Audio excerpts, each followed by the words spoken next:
ఈ మొదటి దినాన యేసుక్రీస్తు ప్రభువారి యొక్క సిలువను చూడగానే మనకు కనిపించే మొట్టమొదటి విషయము, మనకు అర్థమయ్యే మొట్టమొదటి విషయం ఏంటంటే గాడ్స్ లవ్ ఫర్ అస్. మన ఎడల కలిగి ఉన్న దేవుని ప్రేమ మనకి జ్ఞాపకం చేసేది సిలువ. చాలామంది సిలువను చూడగానే అది they just consider it as a symbol of Christianity.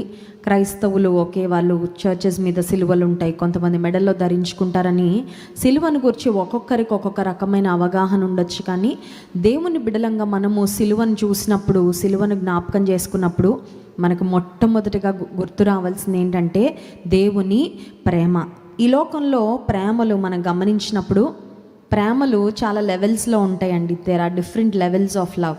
పైన ప్రేమించడం, లోతుగా డీపెస్ట్ లవ్, గ్రేటెస్ట్ లవ్. యేసుక్రీస్తు ప్రభువారి యొక్క ప్రేమను నిర్వచించాలంటే, ఆయన ప్రేమ నిర్వచించడానికి అఫ్కోర్స్ మాటలు, పదాలు, వొకాబ్యులరీ సరిపోదు. అయితే దేవుని ప్రేమ ఖచ్చితంగా అత్యంత లోతైన ప్రేమ, అత్యంత గొప్ప ప్రేమ, అత్యంత స్వచ్ఛమైన ప్రేమ, అత్యంత విలువైన ప్రేమ అని ఖచ్చితంగా మనం చెప్పుకోవాలి. యేసుక్రీస్తు ప్రభువారు ఎలా ప్రేమించారు, హౌ డిడ్ జీసస్ లవ్, ఆయన ప్రేమ ఎలాంటి ప్రేమ అని మనం అర్థం చేసుకోవాలంటే యోహాను సువార్త 13వ అధ్యాయము 1వ వచనంలో యేసయ్య ఎలా ప్రేమించారో ఆయన ప్రేమను గుర్చిన ఒక చక్కని మాట వ్రాయబడి ఉంటుంది. అందరం కలిసి చదువుకుందాం. యోహాను సువార్త 13వ అధ్యాయము 1వ వచనం.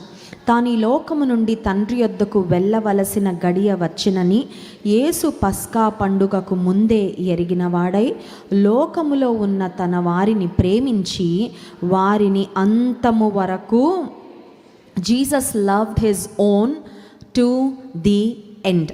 ఈ మాట నిజంగా నాకు చాలా ఆశ్చర్యం కలిగించే మాట. తన వారిని ప్రేమించారు. తన వారిని ఎప్పటి వరకు ప్రేమించారంటే అంతము వరకు ప్రేమించారు అనే మాట.